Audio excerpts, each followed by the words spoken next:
Álvaro Torres, CEO de Kairos Life Sciences Corp. Hola Álvaro, muchas gracias por tu tiempo para esta entrevista con Industria Gracias. 420.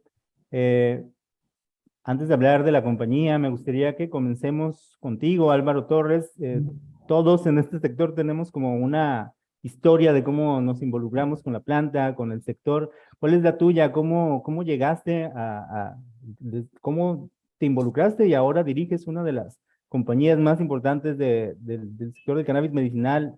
Yo soy ingeniero, Osvaldo. Yo toda mi vida he hecho ingeniería, petróleos, carreteras, caminos, metros, puertos. Toda mi familia y ese background que tengo es de ingeniería, construcción y ingeniería.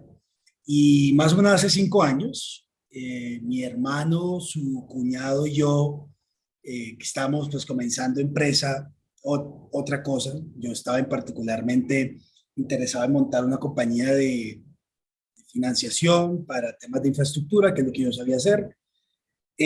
Tú sabes cómo es la vida del empresario, hay que buscar y rebuscar. Sí. Y nos encontramos con esta nueva regulación de cannabis en Colombia. Ahora, yo de cannabis no sé, no sabía nada, ni personal ni de estudio, nunca fui usuario del cannabis. Creo que si lo usé 2, 3 veces es demasiado en mi vida. Pero nos empezó a llamar la atención mucho lo que era el tema medicinal. Y empiezas uno a entender y a leer, oiga, acá hay algo interesante, no hay mucha evidencia, está creciendo mucho en Canadá. Claro, Colombia tiene unas ventajas agroindustriales muy fuertes, pero pues yo no tengo tierra, no venimos de familias con mucha cultivos de nada, así que pues eso no puede ser por ahí. De pronto para nosotros lo más interesante sería crear una medicina real, crear una nueva marca y en vez de ser exportadores de cannabis barato, que es lo que desafortunadamente quiere la mayoría de la región, ¿por qué no creamos un producto y una línea de productos que le mejoren la calidad de vida a los pacientes? En una región, no solo Colombia, donde los costos de salud son muy altos, donde los medicamentos son tremendamente costosos, de México a Argentina, donde la población está creciendo cada vez más porque tenemos más hijos, y donde los costos de salud están aumentando. Y si esa dinámica se puede hacer con un medicamento que en esa época en teoría parece que funciona, pues ¿por qué no intentamos hacer algo distinto? Que era no ser B2B, ser B2C, crear una marca y empezamos a trabajar en esa idea hace 5 años. Todas las noches en mi oficina, que yo tenía en mi oficina de la empresa que te conté, eh, haciendo presentaciones, estudiando, leyendo, no sabíamos nada del tema. Y cuando empezamos, pues en diciembre de 2015, cuando empezamos, o cuando empecé, pues mi hermano, lo que hicimos, como no sabemos nada de cannabis, mandé un correo a uno de esos ghost emails, o ¿cómo dicen eso en inglés? Bueno, un correo casi anónimo a los 30 CEOs de las 30 compañías más grandes de cannabis en Canadá en esa época, presentando Colombia, qué podía hacer, a ver quién nos contestaba. Nos contestó una de las grandes, todavía hoy una de las más grandes. Y afortunadamente luego nos fuimos en febrero con mi socio y fuimos allá a conocerlos en Nueva York. Les gustó como la idea de poder, oiga, montemos su compañía aquí en Colombia, deme su know-how, la forma de entrenar doctores. Nosotros cultivamos acá, conseguimos el capital acá, pero lo que nosotros queremos hacer es vender un producto de marca al paciente final. Y así estuvimos un año trabajando con ellos, al mismo tiempo intentando buscar capital, que obviamente en América Latina es muy complicado. No estamos en una región Lo como es. estuve en Estados Unidos, donde las ideas y las personas valen más que el dinero. Estamos en una región donde el dinero vale más que las personas y las ideas. Y creo que es una crítica que lo hago abiertamente porque todos los que hemos sido empresarios sabemos lo difícil que es, Es una porque realidad, sí. claro, cada dólar que uno levanta en América Latina es como si fuera regalado. Esto es un favor, al final es un negocio. Pero bueno, todo eso parece que fue muy difícil. Más o menos un año después de esa primera correo, estando acá, viajando, Yo había conocido antes a un canadiense que pues es muy amigo y me habló un poco de la capacidad de la Bolsa de Canadá de sacar compañías de cannabis a la bolsa. Yo nunca había hecho eso en mi vida. Pero pues estábamos hablando con este grupo, pero Donald Trump lo elige presidente, Jeff Sessions es fiscal general, y ahí me llaman a decirme que Álvaro, Donald Trump, Jeff Sessions, marihuana y Colombia son cuatro frases que no van de la mano y nos dijeron que ya no podían seguir. Y ahí tomamos la decisión, bueno, pues no vamos a dejar un año perdido y llamé a este amigo y creamos, pues ya sabemos mucho, hemos aprendido un montón, sabemos cómo es nuestro mercado, sabemos cuál es el negocio, sabemos cómo modelarlo, no sé cómo cultivarlo, pero pues para eso necesito capital y pues más o menos en febrero de 2017 me fui con él a Toronto y ahí levantamos nuestra primer capital y ahí fundamos Chiron, como la conoces hoy. El nombre ya no lo habíamos inventado, es un nombre que me encanta la mitología griega y no queríamos nombrar nuestra compañía marihuana nada o cannabis nada. Claro, Queríamos que era un nombre que tuviera que ver con lo que queremos hacer, que es salud y medicina. Y Chiron en la mitología griega, aunque en español se dice con C, era el que le enseñó a Esculapio medicina, Esculapio le enseñó a Hipócrates medicina, y en la mitología era el que le enseñó a Hércules medicina, y era el santo patrón de las farmacias. Por eso nombramos la compañía Chiron. Obviamente era con C en esa época, luego mi socio nos hizo caer en cuenta que era Chirón, Chespirito, Chicharrón, es Chitos. correcto. Entonces cambiamos acá y eso, así comenzamos. Comenzamos, vamos en marzo, febrero de 2017, la compañía. Y eso es como cualquier cosa. Yo creo que lo celebras las primeras 3 días. Al día cuarto ya tienes que pensar, oiga, ¿qué vamos a hacer? Toca cultivar, toca producir, toca hacerlo todo de ceros porque lo que nosotros queremos hacer, que es cambiar la salud de las personas con cannabis, nadie lo ha hecho. Y como nadie lo ha hecho, nos toca hacerlo todos nosotros, desde el cultivo hasta crear la droguería y las clínicas. Y eso pues, ha sido el camino los últimos 4 años. Fueron abriendo el camino para eh, otras compañías también del sector que los tomaron como ejemplo, aprendiendo de ustedes, ¿no? Pues, ¿Dónde está hoy Chiron 2022, 5 años después, operando en Colombia, con una presencia internacional, expandiéndose? ¿A dónde han llegado, Álvaro? pues mira, en Colombia me atrevería a decir que sí, en el mercado colombiano, que todavía es muy pequeño, creo, sin equivocarme, que somos pues, los líderes del mercado de lejos. Y es tal vez porque desde el principio tuvimos la obsesión de generar acceso a los pacientes. El tema del cannabis medicina en América Latina, desde México hasta Argentina, suena muy bonito. Al final del día es una planta que ha causado mucho daño, tiene mucho estigma, no hay suficiente evidencia. ¿Cómo posicionas un producto que los pacientes no saben que necesitan y los doctores no quieren prescribir? Y esa es la razón por la que en muchos de los países de América Latina todavía toma mucho tiempo, porque esto hay que crear todo un ecosistema de evidencia y de data y eso es lo que hicimos cuando decidimos comprar clínicas, invertir en ellas y crecer. Y hoy lo que estamos viendo es un crecimiento constante. Para un ejemplo, en Colombia en mayo vendimos por fin 10.000 unidades que vendemos a más o menos $60 canadienses con margen bruto del 90%. Pero empezamos hace 2 años, en marzo de 2020, con 8 unidades al mes. Eh, en ese mismo momento pues, hemos expandido la red, hemos aumentado también la evidencia y logramos convencer al gobierno colombiano de que el cannabis tenía que ser cubierto por el sistema. Y eso, obviamente, es un tema de país, pero yo te digo, realmente creo que Cairo debe ser responsable de que eso haya pasado.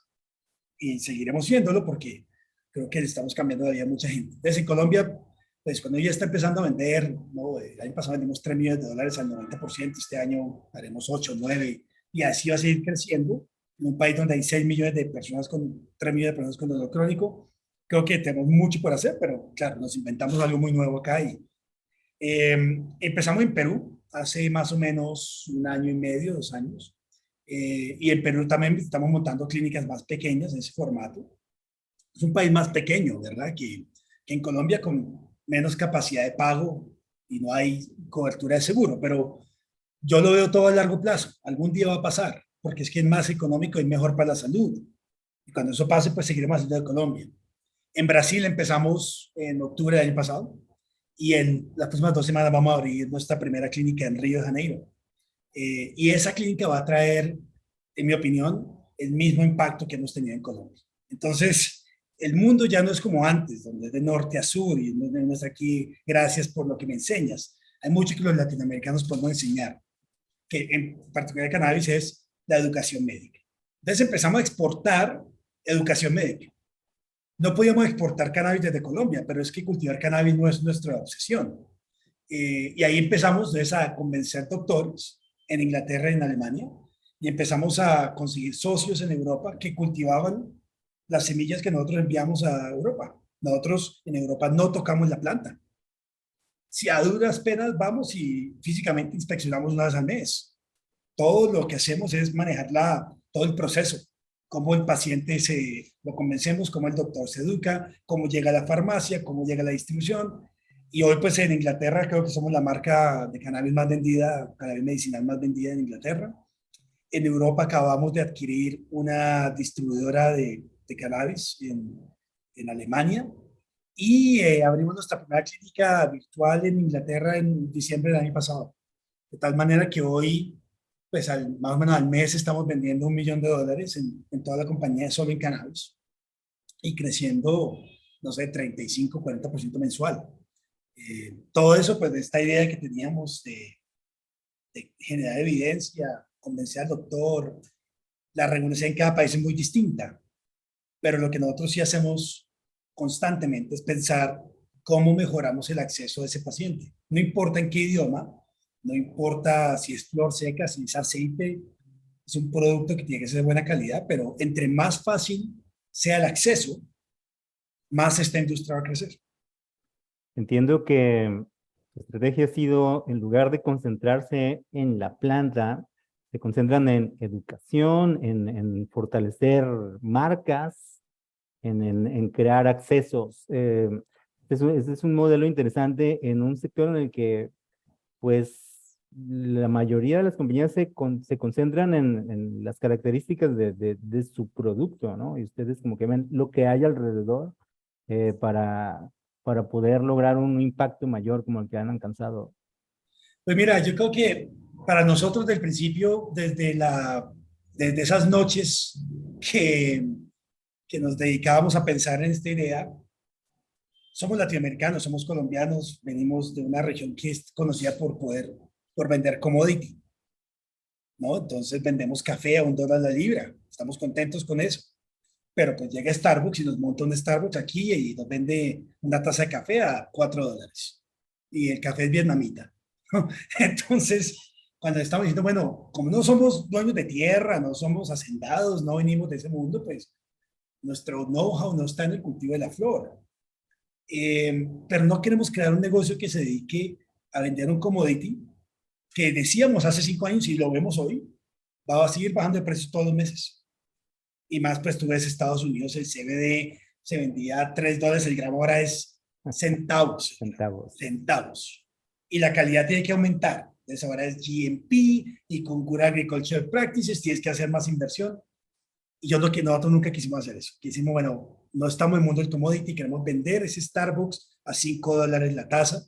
Para eso hay que invertir muchísimo en marca, en servicio, en generar esa conexión con el paciente.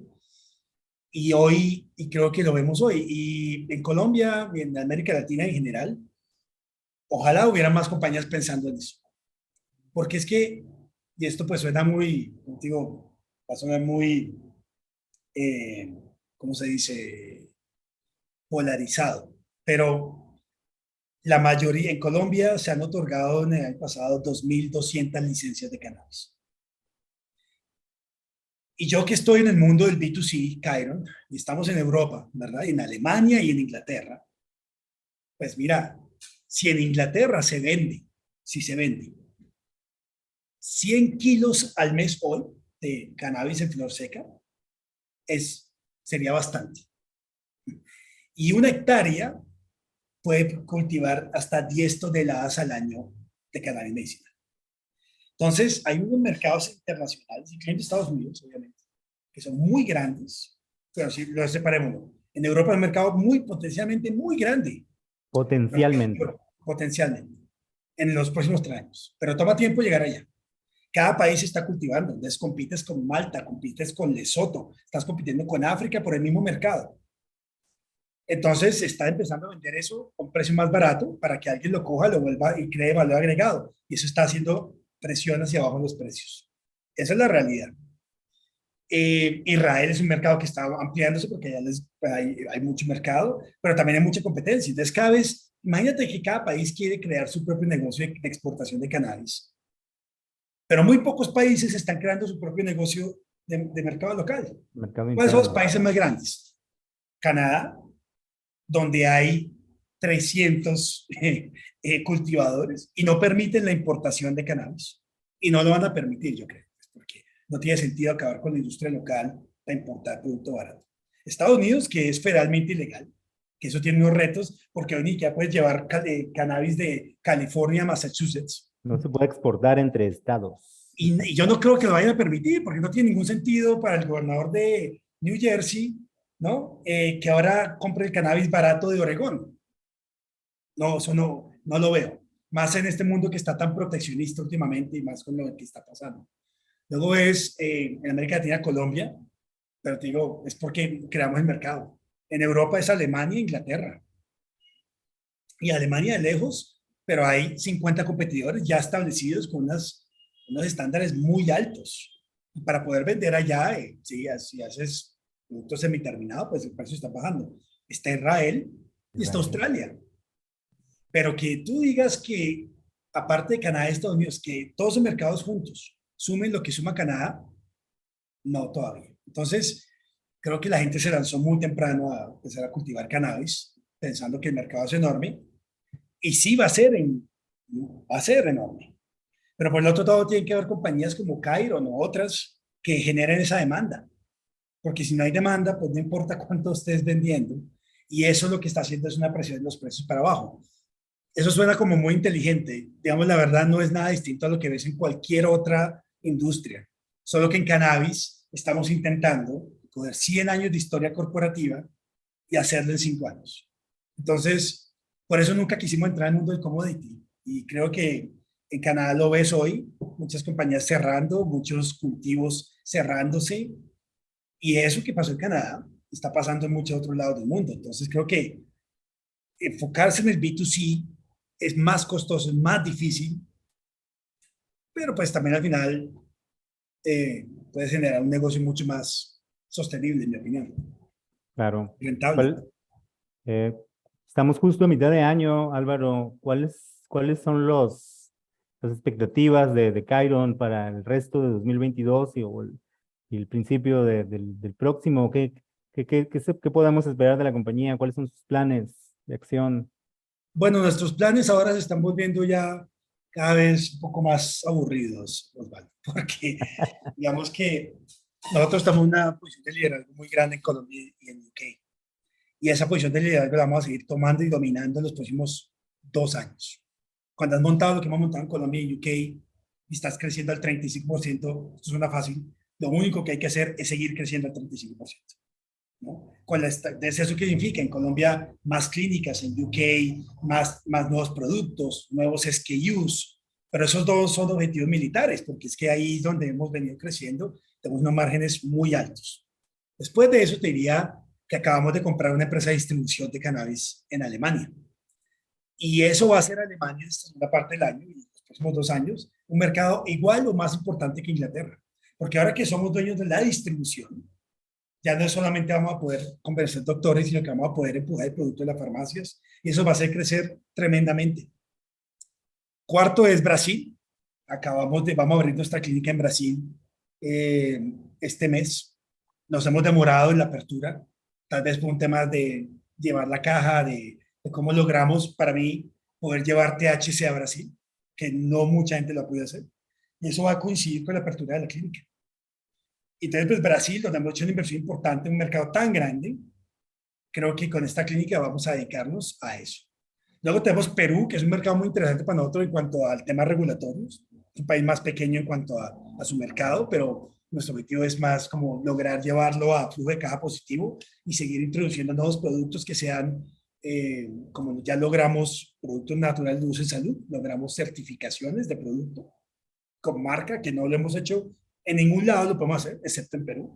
Y eso nos da una oportunidad para exportar a otros lados en 2024, 2023. Y luego está México, ¿no? Que obviamente tenemos una cercanía con México, llevamos detrás de México muy buen tiempo, hemos logrado unos pasos regulatorios muy importantes, hemos hecho unas alianzas como acabamos de hacer con Teletón muy fuertes, pero también es un mercado en el que también hay cosas que son, la bola está, muchas bolas están del lado del gobierno. Sí, sí, Entonces, en México la historia es la de, yo soy mexicano, entonces te puedo contar que la sí, historia es la de omisión gubernamental y quién sabe si ocurra algún cambio importante en el corto plazo, ¿no? Pero pues eso no significa que no se pueda no, invertir yo en confío ciertos mucho en temas. México. Nosotros fuimos la primera compañía en la historia de Colombia en vender cannabis medicinal, la primera compañía en Perú en vender THC. O sea, los temas regulatorios los sabemos manejar. Creo que ahorita más bien es como también tenemos muchas frentes. Colombia, UK, Alemania. O sea, el reto de Alemania, acabamos de comprar una compañía, montar una clínica en Brasil, en portugués. Brasil es otro continente, eso no está en el mismo. Eso es otra cosa, un país muy bonito. Y cuando estemos en México es porque todo esto ya lo hemos podido lograr y vamos a ser muy exitosos con el mismo modelo. Entonces, pues ya con esas 6 cosas, pues, dice, eh, hombre, tenemos bastante en nuestro plato. Hay Si muchas uno ve cosas que Colombia en hacer. particular, necesitamos entrar con más aseguradoras. Es que nosotros hemos visto hasta el momento 30.000 pacientes en Colombia, más o menos. Hemos logrado que cada paciente que entra al programa de cannabis compre más o menos 2 frascos al mes, porque está cubierto por el sistema de salud, a $60. Pero hay 3 millones de pacientes con dolor crónico. O sea, Colombia es un mercado y además está cubierto por el sistema de salud. Y ya, mira, para darte la importancia que tiene Colombia para nosotros, Inglaterra, es que nuestra operación de clínicas en Colombia, que es donde tenemos la mayoría de los gastos, ya empezó a ser, eh, a dar utilidad neta desde el mes pasado. Y en Inglaterra también. O sea que si seguimos haciendo ese trabajo, pues la compañía va a llegar a lo que queremos, que es una flujo de caja neutral, que es lo que todo el mundo, todos los inversionistas están esperando en este mercado, porque pues los accionistas han cansado un poco de tanta promesa. Es un negocio muy regulado y ningún tiempo de los que uno piensa se dan, ninguno. Así Entonces, es. si uno tiene eso en cuenta, por eso nuestra obsesión es como en eso, Colombia y UK, seguir creciendo, distribución en Alemania, clínica en Brasil, seguir posicionando el producto en cash flow neutral en Perú y México. Estamos listos. Cuando nos den los permisos, tengamos el producto, ¡pam!, entramos al día siguiente. Pero pues mientras tanto, hay mucho que hacer. Además de las regulaciones del mercado, eh, este sector tiene esta característica de la que hablamos al principio, que es el estigma. Eh, ¿cómo, cómo ha sido para ustedes como compañía, como empresarios, luchar contra el estigma que está en todos lados? Uno creería que es nada más en ciertos grupos o en ciertos segmentos demográficos, pero no, te encuentras eh, gente con el estigma, personas con el estigma clavado en todos lados. ¿Cómo ha sido este camino para enfrentarlo? Mira, yo te lo resumiría en el hecho de que es un camino que hay que construir y andarlo uno mismo. Cuando yo empecé este negocio con mis socios, eh, y ahí me hablaba de cannabis, lo primero que me preguntaban era si yo fumaba marihuana y por qué. Claro, Entonces, empezando por ese estigma, porque además vivimos en una región, desde México hasta Argentina, donde producimos mucha marihuana ilegal, que ha causado un daño social tremendamente fuerte, ¿no? Mucho. Entonces, eso empieza por ahí. Luego, yo te digo como en 2 estigmas, ¿no? En 3. Uno, tema como personal, para uno montando como empresario un negocio de estos, eh, que para lograr quitarme, que ya no lo tengo, afortunadamente, pero para lograr quitarlo hay que empezar a mostrar éxitos y cosas, y ahí la gente empieza a entender, ah, bueno, salieron a la bolsa, O sea, no, Álvaro y sus fundadores no son, como dicen aquí en Colombia, no son traquetos, son, son gente de bien. Claro, El segundo estigma poderoso es el de los pacientes y los doctores. Y ese estigma solo se rompe con paciencia y evidencia. Mira, hoy, claro, hacemos 10.000 prescripciones al mes, que obviamente en un año serán 100.000, no miraremos ese número como tan grande, pero 10.000 al mes, cuando uno empieza en 9, Dios mío santo, porque es que esto toma tiempo para que el paciente le funcione. En muchos casos tampoco le funciona. Desde hasta el mes 7, imagínate, hasta el mes 7, tú empiezas a tener información relevante para mostrarle a tus doctores y a los mismos pacientes que esto funciona. Mira, es increíble porque si tú te tomas hoy una pepa de pregabalina, ¿verdad? O pongamos bupremorfina, quedas groggy como un zombie inmediatamente, ¿sí? Para mí, ese es un efecto colateral demasiado. Ah, bueno, además tú vuelves adicto. Si hoy tomas un THC alto, probablemente te dé boca seca, alguna náusea, dan ganas de comer. Pero ese estigma que te decía el primero con el segundo es que cuando el paciente siente eso, abandona el medicamento. Pero no abandonan la bupremorfina. Y el doctor también tiene que aprender que estas son los side effects, hay que medirlo, hay que mostrárselo, y eso toma mucha paciencia. claro. Cuando logramos estos primeros 7 meses y empezamos a mostrarle a los doctores a los pacientes la evidencia que veníamos recolectando, de una vez empiezas a ver el cambio de chip. Y luego empiezas a convencerlos de que, oiga, THC no es el demonio, que el CBD no lo cura todo. Y eso es solo con evidencia. Te lo digo, hoy yo no veo que tengamos tanta resistencia, porque ya hemos hecho publicaciones internacionales, porque, digamos, en Colombia, en Perú, Serenia es ya una marca establecida, somos reputados, tenemos doctores de muy alta reputación, pero eso toma mucha paciencia y mucho tiempo. Y la tercera, y punto, es a nivel corporativo. El hecho, por ejemplo, de que el sistema bancario y financiero no apoye la industria del cannabis, para empezar por ahí, te crea unos retos que son muy difíciles. Es que nosotros venimos de industrias distintas, ¿no? Vale, seguro tú no estabas en cannabis toda la vida. Esa industria es tener una tarjeta de crédito corporativo es sencillo.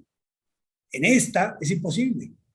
Entonces, cuando el capital no fluye, sino de lo que venga de inversionistas y el costo de capital es tan alto y se vuelve tan prohibitivo y no te dejan ni siquiera abrir cuentas bancarias. Te cuento que cuando yo empecé la compañía, me cerraron mis cuentas bancarias personales y ni Claro. siquiera estaba vendiendo cannabis.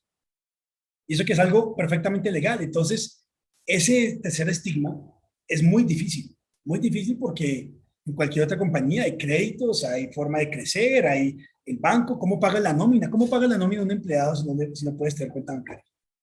Seguros. Y al final, ese estigma, que viene mucho del tema de Estados Unidos, pero también se pasa a otras cosas, ¿no? Aseguradores, alquiler de espacios físicos, Claro. ¿no? ¿Cómo monta una oficina si es que, oye, no solo usted es una compañía nueva, sino que además hace esto y yo no quiero tener eso, entonces no puedo, cosas tan sencillas que en cualquier otra industria ni siquiera las contemplamos, y yo vengo de ingeniería, nunca las contemplé en mi vida, son cosas que hacen esto mucho más complejo. Obviamente al final de todo esto también, Osvaldo, lo que va pasando, como estamos hoy, es que entre más retos pasas, pues mayor va a ser también el premio. Entonces, risk reward, como dice en inglés. Así es. ¿Algo más que quieras agregar, Álvaro, para esta entrevista? Pues mira, Osvaldo, yo creo que el tema de cannabis medicinal en América Latina yo creo que es demasiado transformacional. Sí, yo sé, toma tiempo.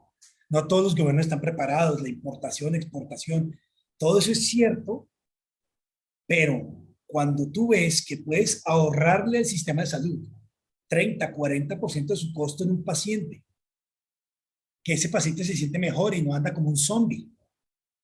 Eso es lo más disruptivo del cannabis. Y creo que entre más se habla de esa conversación, más logramos romper paradigmas. Claro que va a haber un negocio muy grande de exportación.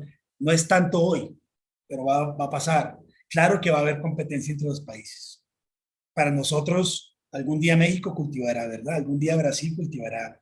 Eso no es importante para nosotros. Nosotros lo que queremos es crear demanda. Pero esto no es una tendencia, esto no es algo que va a acabarse mañana. Esto del cannabis medicinal va a estar aquí con nosotros por los próximos 100 años. Porque es que no tiene sentido que una planta milenaria, 8.000 años de historia, que es menos dañina, muchísimo menos dañina, que no es adictiva, Así es. con la que nadie se ha muerto y que es mucho más barata, no sea un disruptivo por una región que necesita invertir sus recursos de salud en otras cosas que no sean medicina importada. Y esa es un poco la pasión, lo que nos lleva a nosotros siempre a estar.